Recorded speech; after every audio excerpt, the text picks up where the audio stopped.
Did you know that West Seattle was the birthplace of Seattle? If you're interested in finding out a little bit more of the West Seattle history, tune in because I think this video is just for you.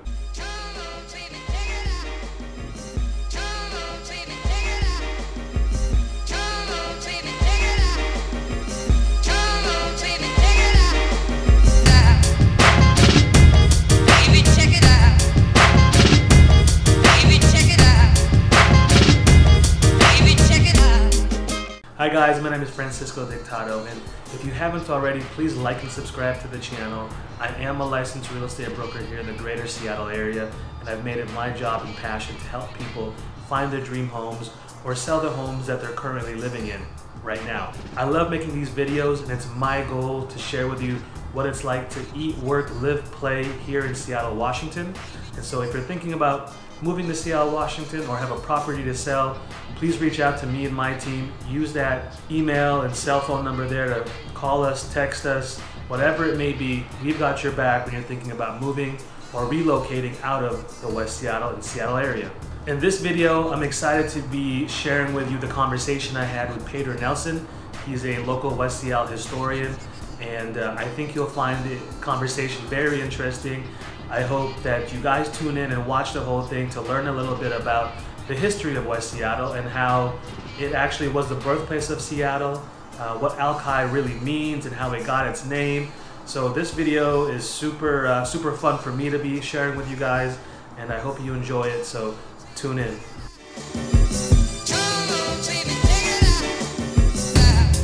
All right, so we are here today in Shadowland, in the heart of the West Seattle Junction. So I really just want to give a shout out and thank you to them for letting us be in this space. With me today, obviously, is Peder Nelson, our local West Seattle historian slash everything else you can think of in West Seattle. And I'm really excited to be having this conversation and learning along the way about the history of West Seattle, how it became and where it started, where it originated, and how it is known and what it's known for now. So we're just gonna wrap. Let's tell me, what the history and background is of West Seattle.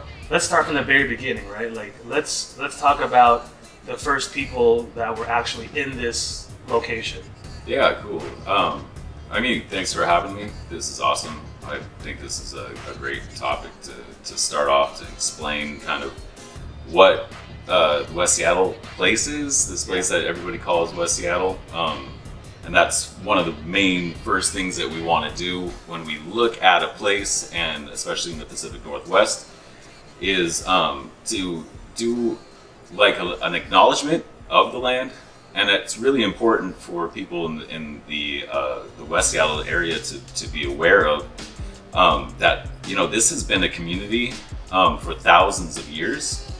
There's people in this community whose ancestors go thousands of years back in this very place. And so it's acknowledging that this land is, I acknowledge that this is the traditional land of the Duwamish people, past, present, and future, recognizing that this is occupied land. Yeah. Something that really informs the community today and where we're going to go as a community. One of the main things to know is that when you talk about West Seattle, we're talking about the entire, what is considered the Duwamish Peninsula. So when we speak about the Duwamish people, we also recognize the land that they have been a part of for thousands of years. The Duwamish Peninsula is everything basically west of the Duwamish River. Okay. So the Duwamish River, not many people really recognize that there's even a river in the area, but that's what you go over when you're going over the West Seattle Bridge, when you're going over the First Avenue Bridge, when you're going over the South Park Bridge, basically all the way down, you're going over what is now the Duwamish Waterway, but was the Duwamish River. And so basically everything from, when you look at what the Duwamish Peninsula is, that's everything from Alki Point all the way down to White Center, across from South Park all the way across to what is the end of line neighborhood down by the Fauntleroy Ferry Dock and all that kind of stuff. So really, what we know as West Seattle is originally and is the Duwamish Peninsula. So we can refer to West Seattle as that. Mm-hmm. And if you're a real West Sider, you might just call West Seattle the Duwamish Peninsula. Try and throw that around and see if people catch on to that. That's pretty cool. Can we talk about, like, I guess, where the first people of this land, this area, actually called home? Like, what location was that in regards to West Seattle? Cool. Yeah. So one of the things to think about is the Duwamish people. Duwamish, the name itself, is a derivative of Duwapsh, which is the Lachute seed name for the people that lived in Seattle. So these are people that were everywhere in this region, along with the Suquamish people, ancestors of the Muckleshoot tribe, groups like all within this area that we call Seattle, the greater Seattle area. The Duwamish people themselves recognize the places along the Duwamish River. The name itself, it can kind of be translated into people of the inside water, people of the dark water, and that's really tying to the canoe culture. Okay. That the Coast Salish, the Lucisi, the groups within the Pacific Northwest, especially on the Puget Sound, the Salish Sea side of things. They were the people of the water because they had basically established village sites along the Duwamish River on the west side of the Duwamish River, so the West Seattle area, along West Marginal Way. They have village sites down in modern-day Renton, all the way up through along Lake Washington, and as well as like the waterfront of downtown Seattle. So they were basically all over. But the Duwamish River itself was kind of like the entry point to all of these other waterway systems that used to connect. That was pretty interesting to me is now that we don't have the West Seattle Bridge actually working, that route, that detour route that everyone is taking to get into and out of West Seattle is West Marginal. And a lot of people, I would bet, don't even realize that that area there along West Marginal is actually where their original villages and town was. Mm-hmm. Is that right? Yeah. There's a site. Actually, you're going past the Duwamish Cultural Center, which is in itself a representation of a longhouse. The longhouse being the major buildings within these village sites. And when you say village sites and thinking about these longhouses and why this community had been around for thousands of years is because the Puget Sound and this area was always giving. It was full of resources where people could stay for a very long time versus being nomadic or moving around a lot. You had more chance in this area to establish these larger singular site points, obviously moving around due to the seasons and other traditional pieces. But it's just you're going along. If you go past that cultural center, it's right across the street is a park now called Ha'apus Park, which was T107 Park. That was a Port of Seattle park. Right. But then they found while they were trying to turn it into the port, they actually uncovered a lot of the remnants of this village that dates back thousands of years as a site where people lived. And so right now the cultural center is right across the street from that village site, and it's not something that really you recognize or something that really stands out, but it's one of those central points, and it's a really big part of the Duwamish Peninsula story. I think it's really important that we, as you said, acknowledge the people that were here before, here in the present and in the future. So, I mean, thank you for sharing that. I bet a lot of people don't even realize what that is, that they're passing by when they're on their way to work or on their way back home. So that's awesome. Yeah. All right, so West Seattle, a lot of people don't know, is actually the birthplace of Seattle. And the settlement that came out of was in Alki, which is Alki Beach, which is a popular tourist attraction here in Seattle. It gives us great perspectives and views of the downtown Seattle skyline. But it originally was where the Denny party landed and gave birth to Seattle, correct? Yeah, for sure. Yeah, definitely like the city of Seattle. Alki Point was in 1851 is when the Denny party came up from Olympia on a boat, and they came into Elliott, what is now Elliott Bay, landed on the beach there, and decided that that would be the landing spot for them to start basically creating a settlement. Yeah. They were just one of many groups coming into the area.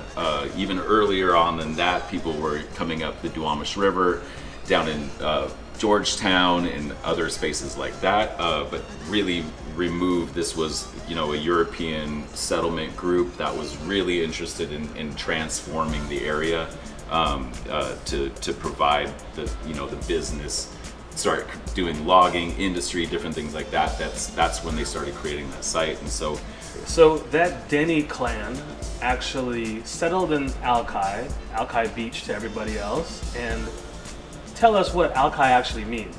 Yeah, so one of the cool things, the Denny party was made up of different groups, Denny, Low, even Doc Maynard, you might hear that name around. West Seattle, once it was realized that more downtown Seattle, where downtown Seattle is, was more a better place to establish this kind of more larger city. Yeah. People started coming here for vacation, started coming to Alki for vacation. Right. You know, they used to have campgrounds down there. Like the entire area used to be, you know, very much catered to the town, but coming to vacation. So you'd have like ferries that came over here. At one point, they had trestles that went across, like mid-high trestles going over the tide flats.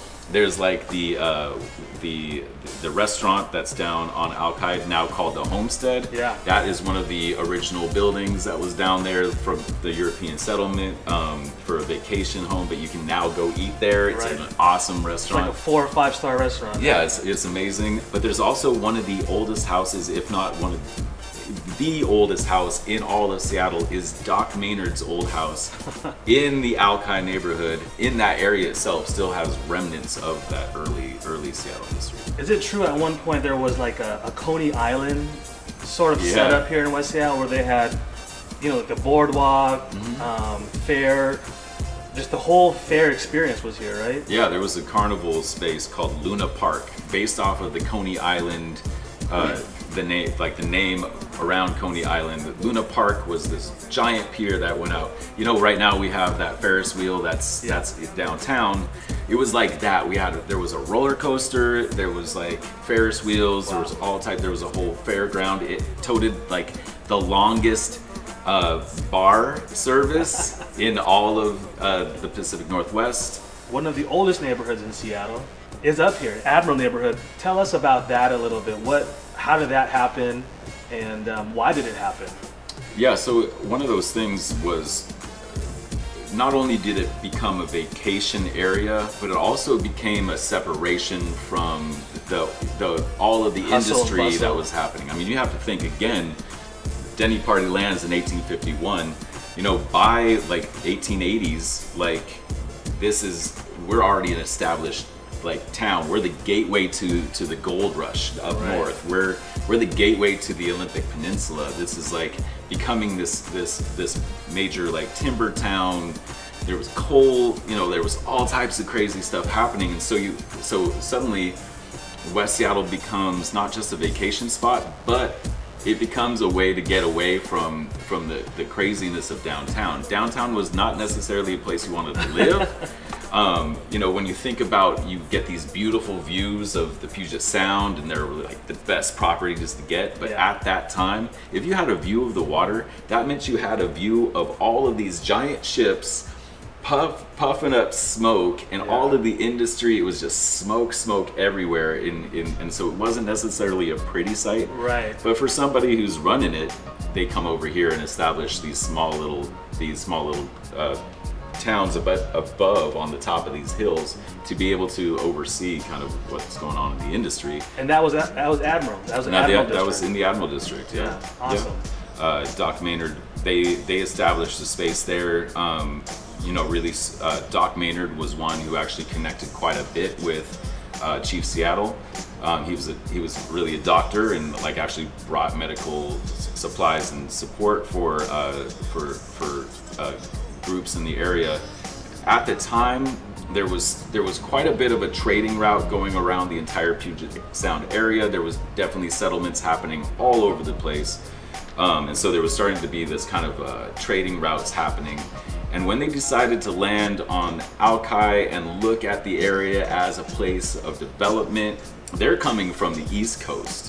When this Denny party's looking at West Seattle, specifically, they're like, this is gonna be the new New York. This is gonna be the new big city on the West Coast. So did they actually call this area New York? They called it for a bit. They definitely called it the new New York. But then as traders were coming through and other people were catching on, there was a language that was spoken to be able to speak to all of the people in the Salish Sea and area, using what was called the Chinook jargon, which was utilizing the Lashutsi names and all the different languages in the area to have a common language. Right. And one of the things that people would say was, when they came up and talked with them about New York, they'd be like, Alke, which meant by and by, maybe someday. But it was always very much, like really? Alke, maybe someday, by and by. And so that's where the name Alki actually derives from, is the Alke. And isn't Alke or Alki the Washington State motto? Oh, by and by? Yeah. I don't know, man. That's cool. That'd be interesting. I think it is, man. I think I've looked it up, and I've seen that that's what they've adopted as their motto, and I like it. I imagine Seattle being like, in the Wild Wild West when it was first being built. And so there's a lot of stuff, like you said, that probably wasn't desirable to be in. And so having the escape of West Seattle, what do you think? How are people getting through here? By boat, canoes? So I mean, it was, as mentioned, there was a boat that came across, a ferry route that came and landed very close to where like Salty's is and other areas like that. That stayed a ferry route for a very long time. The Mosquito Fleet. But then there was the train system. So there was an entire like cable car, trolley system that went across rails to get over here. So people would take the rails all the way along to get to Alki. There was a cable car system that went up the hill to get to Admiral. It was really this infrastructure that started being built, to create a modern day, to make the modern day city. And there's some interesting things. You can find plans from around the 1890s, early 1900s, of a subway system that was being planned. There was money for it from the government that could have been established back over 100 years ago. But there was, so there was all this rail system, and that's what established the rest of the Duwamish community, the Duwamish Peninsula community, was the rail system. The rail system that came from the Admiral District came down to what is now called the Junction, and it's called the Junction because that was one of the biggest hubs for all of these multiple train transportation points. This was really literally where there was a junction of all of these trains. That train, those trolleys went all the way down to where Fauntleroy, like the Fauntleroy Park area, down to what is called the Endaline Joe's, or the Endaline neighborhood, where Endaline Joe's is, the restaurant there, and it's named because that was the end of the line for the major Seattle way. But that's how a lot of our parks were established. Lincoln Park, became established because it was another vacation spot once people started moving into the community. I mean, I can't imagine back in the day, right? Like, it took so long to be able to get to West Seattle. And like you said, being that far removed and taking that trip must have felt like you were in another world. And that was obviously one of the draws. I mean, even now to this day, you know, on a good day with the bridge alive, you know, it's a 15, 30-minute commute from downtown Seattle to West Seattle. Let's talk about, like, so we go from this settlement with the Duwamish people, the European settlers come in here, then move across the water to what is now downtown Seattle, the Seattle waterfront. And we talked about how West Seattle in general became sort of a vacation spot for people to get away from the city. But there was also industry looming at this time. It just feels like to me that Seattle has been like this birthplace of multi-billion or billion-dollar ideas. One of the first industries to really draw people here to Seattle, other than, you know, the gold rush and the logging, was airplanes and Boeing. And you said that you told me that Boeing actually originated in West Seattle, right? Yeah, no, it's true. The production, Boeing's production plant, the establishment of the company that would become Boeing was established in 1916, and that's along the Duwamish River. Now, at that time, it was considered the Duwamish, it was the beginning of it being considered the Duwamish Waterway, because the creation of Harbor Island to create the port, there was a completely a transformation of the entire area, like major mountain moving to create the industry out here. So definitely the port started with the harbor, and West Seattle became a great place for the port workers. So West Seattle establishes itself already as kind of a separate town. Yeah. They've already established a community without a bridge, but now suddenly there's going to get more connections. But at the same time, industries are being created, major industries that are long-living industries to this day in the area are starting to be established along that Duwamish Waterway, including the Boeing plant. And so in 1916, this lumber baron, you know, rich kid who's interested in airplanes, he's getting his yacht built in a boat building down along the Duwamish River, and the guy building his boat, his luxury yacht, goes out of business and is like, I'm gonna have to sell this building. And so Bill Boeing's like, I'm gonna buy the building and I'm gonna take on your staff, your boat builders, and you're gonna finish my boat. But then this is a place where we're gonna start building aircraft, because back then there was very little runways, there was no real great place to land, so most aircraft at the time needed to have pontoons built for them because they were flying boats. And so he started building these flying boats in support of US, I think for the Navy, for trainers for World War I programs. And so he had all of the boat builders down in this boat building down along the Duwamish start building all of these pontoons. They're the ones that knew how to use the wood to craft things, know how to dope skins to be able to wrap around, because those early planes were just with just fabric and wood. It's really cool to see how like West Seattle encapsulates like the blue collar and then the white collar demographic, right? Like you had Boeing bringing in industry, and they were actually housing all of the employees in the area, right? Highland Park, South Park, Georgetown, places like that, which we also call West Seattle. We're home to all of these immigrants and different types of people coming in for jobs, but also on like the other side of the peninsula, you had Admiral and Alki Beach, which was considered like the vacation spot for Seattleites. So I personally love how all of that has like come together, and you have this great diversity of different kinds of people from different backgrounds. And like that is true today. You know, like I really feel the love from West Seattle. Like the diversity here is, I mean, it's awesome. And to hear the history of West Seattle, like economically and even culturally, is so awesome. And I hope that people get to enjoy West Seattle as much as I have and as much as you have, and hopefully learn something from what we just talked about here. West Seattle is so much more than a place without a bridge. right? Like, we have some of the best views in our backyard. Our community is so diverse, and I feel like the history is so rich and the culture is so rich that really it's one of the top 3 neighborhoods for me to live in, and in Seattle in general.